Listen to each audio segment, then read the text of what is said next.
Hey guys, guess what? I finally did it. I've achieved couple of goals here on YouTube. I've hit over 2,000 subscribers, and this is my 100th video. Let's have some fun.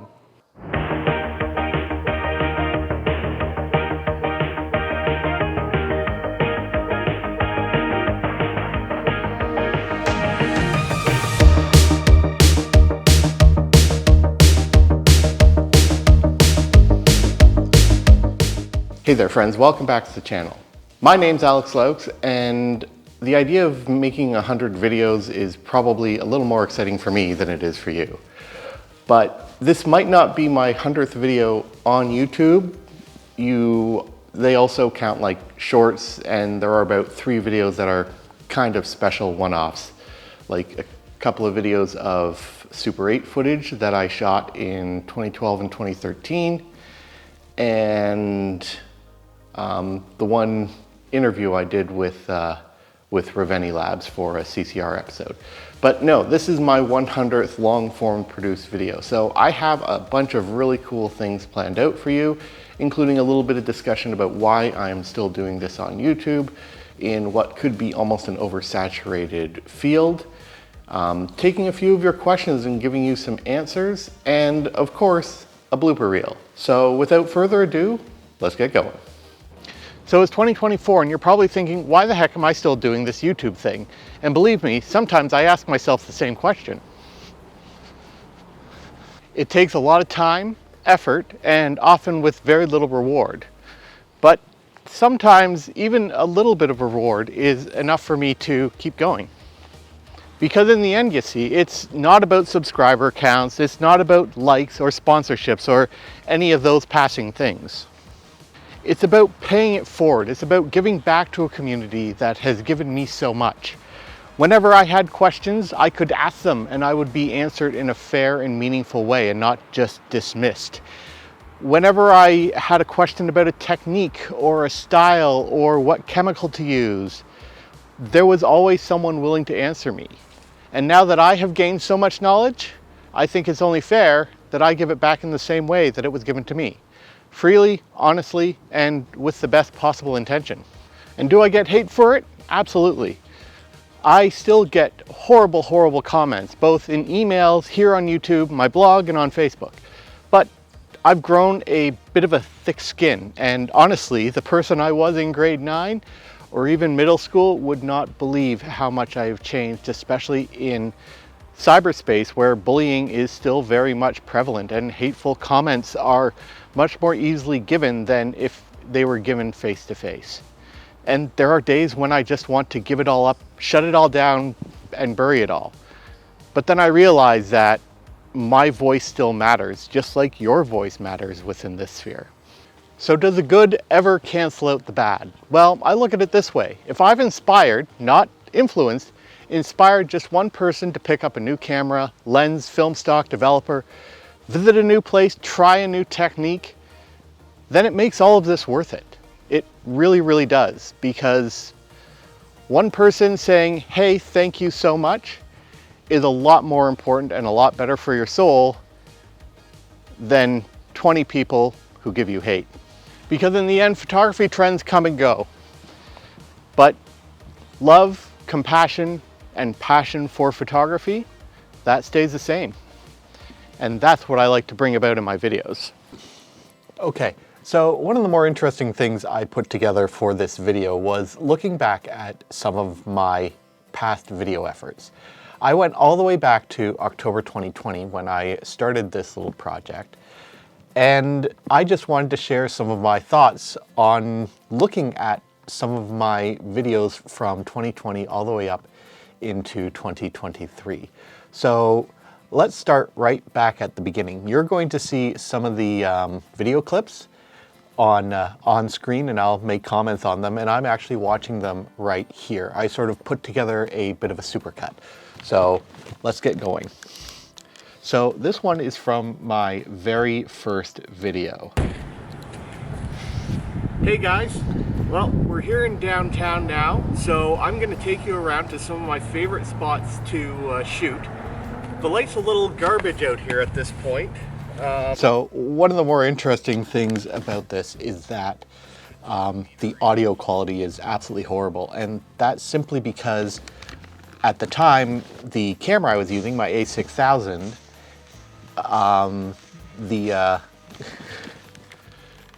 the camera didn't support an external microphone like my current rig does, so I had to work with a single on-camera microphone, which is greatly affected by wind and environment. I really like the shot I'm going to get here. Yeah, I really like that one. And I think I kind of was already setting the tone of having a bit more of a conversational video, especially in this case. You can see elements of this video going into the on the road videos.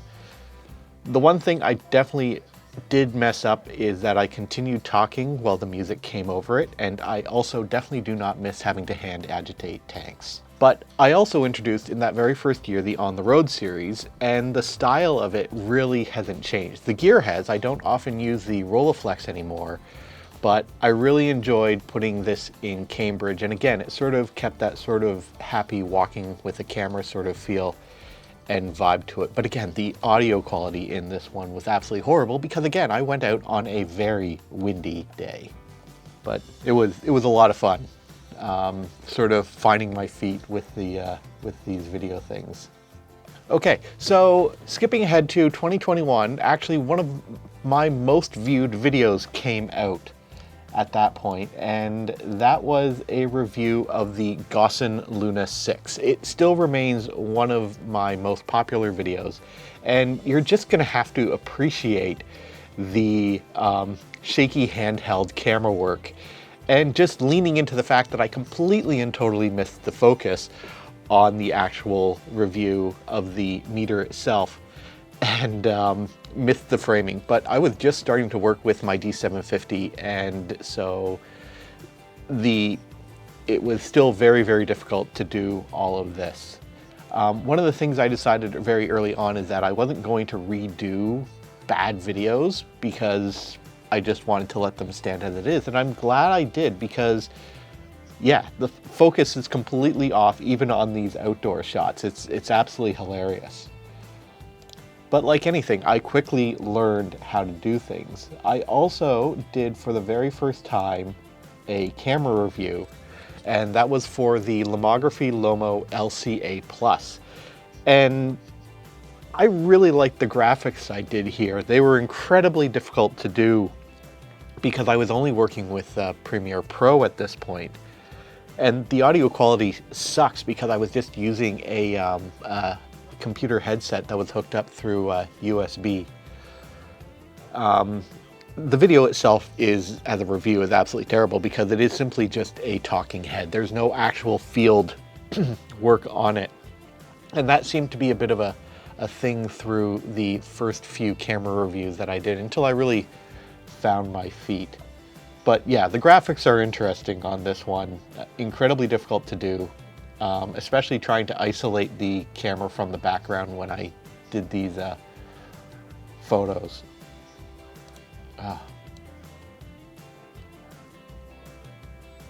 But yeah, and again,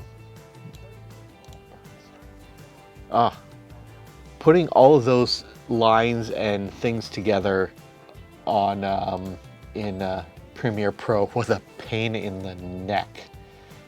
So at this point, so that basically covers 2020 and 2021 where I was still finding my feet. But the one thing that my channel definitely had beforehand was several other videos, and most of those got deleted, and a few of them I've restored with non-copyright music backing them. And some of the first videos that I actually put on were done on Super 8, and these were shot in the summer and fall of 2020.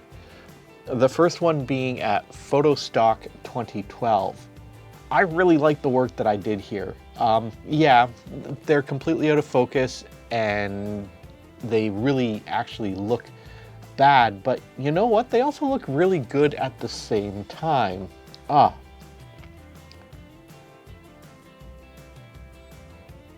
Let's just enjoy it here.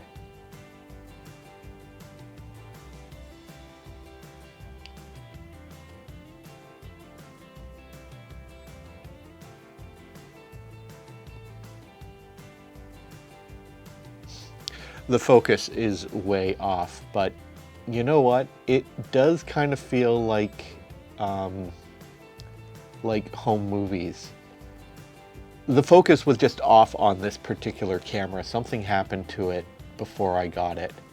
But what's really cool is that some of these people that I've met I still made lots of good friendships at this very first photo stock, despite making this mistake of not staying at the hotel where the event was being held. And in fact, oh, there's Matt Marash. Yep, there he is. Yeah, no. This was really fun. Unfortunately, a few people in this film have since passed away. And of course we have to end with a sunset.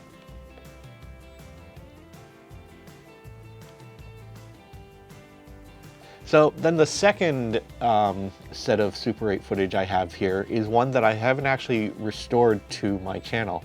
I really need to put new backing track on this one.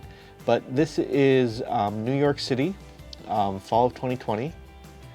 Both these were shot on Kodak Ektachrome E100D. Before unfortunately the discontinuation of it. But yeah, again, completely and totally out of focus, but certainly feels like holiday films. It's a lot of fun going back and revisiting these footage. The Freedom Tower was still under construction in 2012 when I visited. Here we are in Central Park. Yeah, it's a lot of fun here. Unfortunately, shortly after I pulled out that second cartridge from the camera, I was bumped and the camera itself was bumped out of my hand and got hit by a New York subway.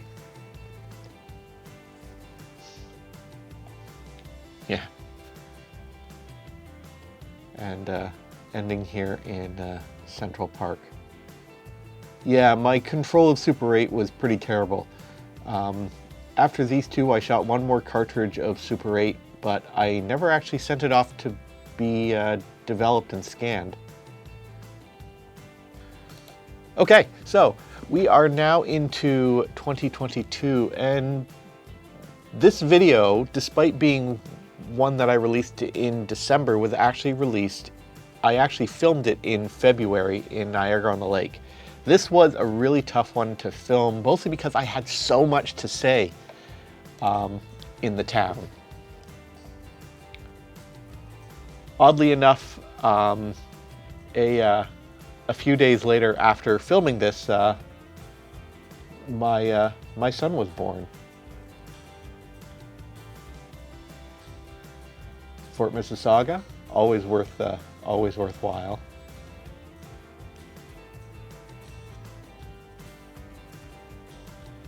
It snowed so bad a few days beforehand, but I really love the winter.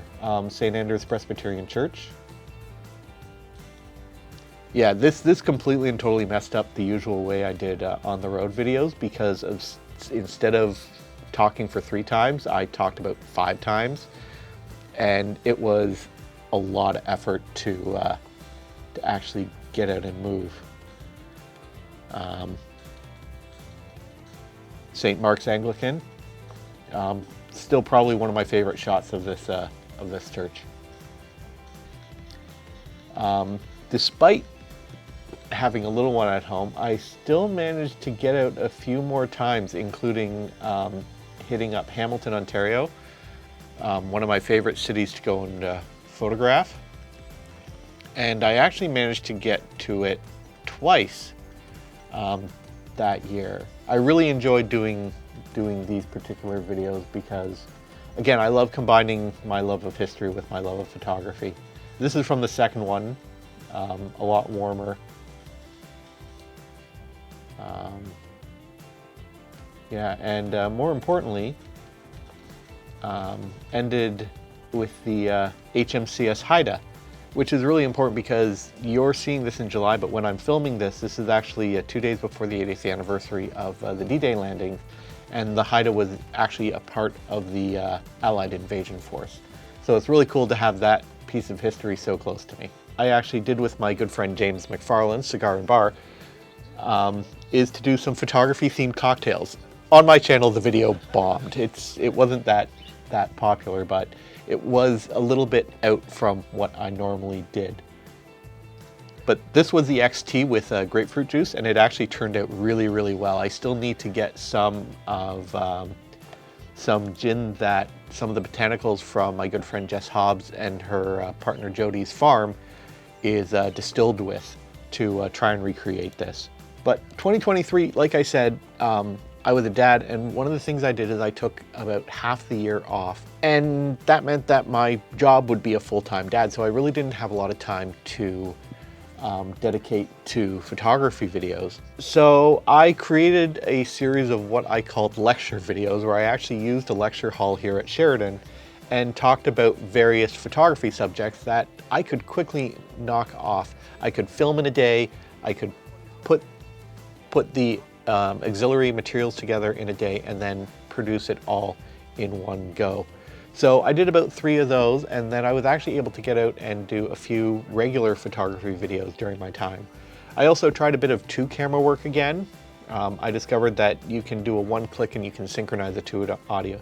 Sometimes it worked, like this one's terribly out of focus, and other times I did it. I haven't really done it since because it is so much extra work.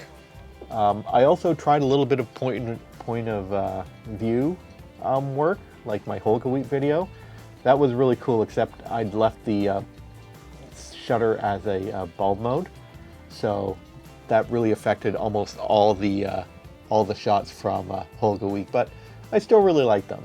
That was a fun video to do something a little different. I really need to do point of view again. And ended off with visiting one of my favorite museums, and a return really to the original On the Road series, where I used my Rolleiflex instead of my Mamiya. This was a lot of fun despite the difficulties shooting inside with them setting up, but it was nice to share a little bit of my history passion again with exploring the collection here at the Canadian Warplane Heritage Museum. Oh, and finding classic music in the back to sort of set the mood. I was inspired because they played this sort of music through the museum. Yeah, so that's about it. That's really a rundown of my channel. If there's one thing that people here on YouTube aren't immune to, it's gags, it's bloopers, it's flubs. We're only human, we're not perfect. And I'm going to share with you some of my favorite bloopers, flubs, and general mistakes when it comes to the filming process.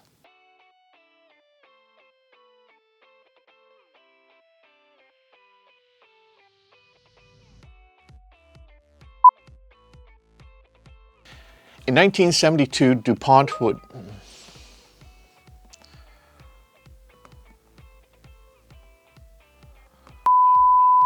In 2012, unfortunately, the machines were so far gone and maintaining them was no longer cost effective that Photochemica had to shut down the entire production of F-key films.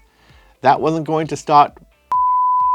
The stop of production in 2012 was not going to... So I first learned about F-key and Adox film through the Film Photography podcast. Sorry. Now, the one chemical that was missing from, but you know what? If you are into that sort of stuff, and I'm sure, but you do have that excellent edge sharpness that the film is known for. Now, again, like I said at the beginning, it is a... So like I said at the start, it was very difficult to source, so I haven't really done a lot of Now, I've only done this a limited... A lot of extra gear, a lot of extra time, and...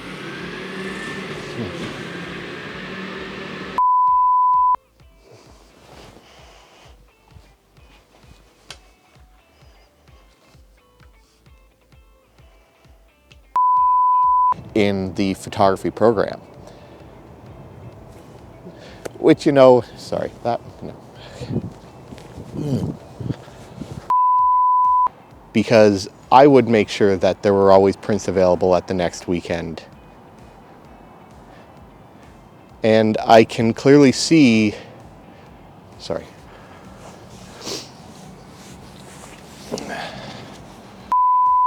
So in 2006, no, sorry.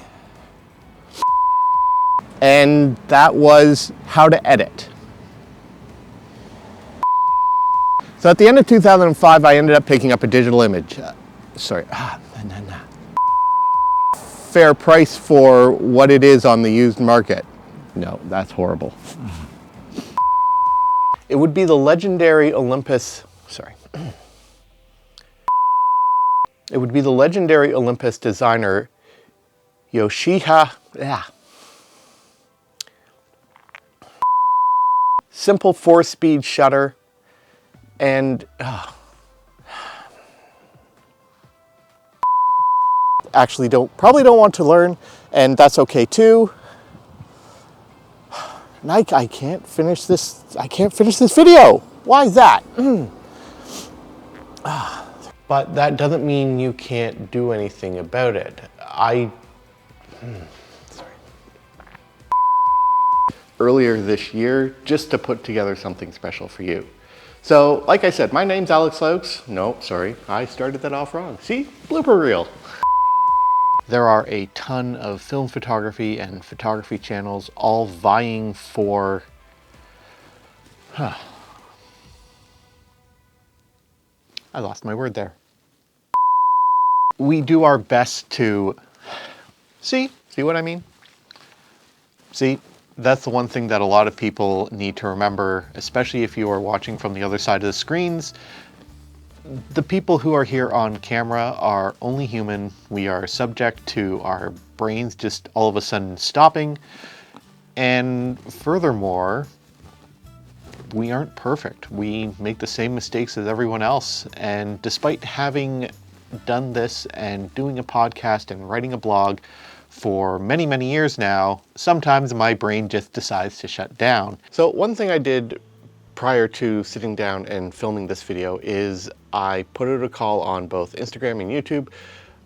If anyone had any burning questions about me, my photography, my life, and a few of you responded. So thank you so much. It means that I can actually sit down and answer your questions here in real time. So, question 1, Rudd Mass asks, I would like to know what your most important interest in film photography is. Is it the technique or the process, etc., etc.? It's really changed. When I first got started, my primary interest was in gear. Film cameras look really, really cool, and you have a lot more variety in style and body than you did in the digital sphere at the time. I mean, within film, you had the point and shoots, you had rangefinders, you have SLRs, you got TLRs, you got medium format cameras, you got 110 formats and toy cameras, and just everything looked really different and looked really cool. And I think at my peak, I had about 35 cameras. These days, it's more about exploring what different film and developer combinations can do, less so about gear. I've really settled into what I like in terms of my gear choice. And it's now just a matter of figuring out what I like, what I don't like, which combinations work, which don't, how far I can push film. So I guess now it is a bit more about results, creativity, and technique, more so than the gear. Junior Wyatt asks, your work seems to be street nature. Do you have any interest in portrait? So the simple matter is that landscape and buildings don't complain when you take a bad photo of them. They just can't. So it generally makes it a very easy subject to do. And I tend to like urban settings a lot more than I do like forced formal settings. I've done work for a local community newspaper called Snap, where I had to do forced portraits. And It wasn't that it was a bad thing, it just really wasn't my favorite. I much preferred working in landscape, working in a much more casual environment. Do I have interest in portraits? Absolutely. I shoot weddings professionally. When I'm in the right mood, I go out, I do street photography, as in photographing strangers, normally without their consent. That's a whole other subject matter, and not a lot of people agree with it, but whatever. It's difficult to photograph people, mostly because they can actually complain when you take a bad photo. I've had a negative experience with one particular model where certain terms of our agreement were changed after the fact and I wasn't notified.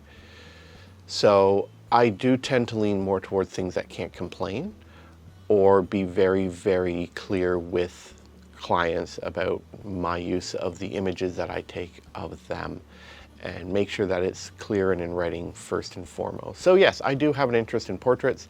I just find it incredibly difficult to present that on YouTube because there's just so many different moving parts.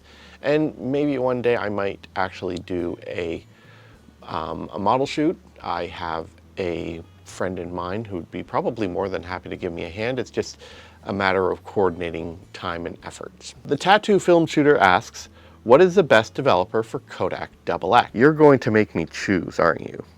You really, really don't like the fact that I can't choose just one. It's true, I can't. I firmly believe that it's important to pick the right tool, medium, and technique for each individual situation. I like to have a lot of lenses with me. I like to have a couple of camera bodies. I like to have a lot of film stocks and developers so that I can make sure that I am picking the best thing for the job. But you really want me to choose, don't you? So here we go. The best developer for Kodak XX is shooting the film at ASA 200 and developing it in Kodak D96 stock for 6 minutes. The fourth and final question. Steve Klinder asks, what do you do full-time to make a living?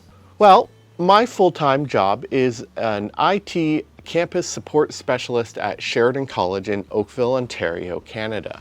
Yes, I am an information technology professional. Most of my job involves working with students and employees of the college to make sure that they are best able to learn and teach and support our student population. There are some days where the job is incredibly exciting and I get to do a lot of fun things. Like we recently went and demolished a whole bunch of old classrooms, got to get in there, tear out cables, just rip stuff apart, and then help bring those classrooms online. Other days, things are quite boring where I am simply doing a repetitive task. One of my other responsibilities is maintaining a laptop inventory of just over 200 laptops on average daily these days, and making sure that nothing gets lost and that things are accounted for. Other interesting things is sometimes I get to play courier and bring items to and from different campuses. I get to support some of the high-level meetings and groups of executives here, and troubleshoot really interesting AV things. So you know what, some days it's very mundane, other days it is quite exciting. So I've been doing the job for getting on 20 years, if you count my, my co-op placements in that as well. And I've been in this particular role for almost 10 years now. So thank you so much for the 4 people who submitted questions. I hope you liked my answers, and I definitely think that this is a great thing to do, and I will probably do this again. Well, folks, that covers it for this video. Thank you so much for everyone who has stuck with me through these past 4 years. It's been a lot of fun, and I am definitely planning on continuing. If you're new to the channel and like what you see, please consider subscribing, hitting that bell notification icon so that you get notified whenever I put out new videos. And in 2024, that is 2 videos a month on Wednesdays. If you like what you see, give me a thumbs up and leave me a comment. How did you get into film photography? What is your biggest draw to it still today in 2024? Leave me a comment below. And as always, shoot what you love, with what you love, on what you love. Don't give in to the hype. Don't give in to the hate. Don't play to the algorithm. And don't stop.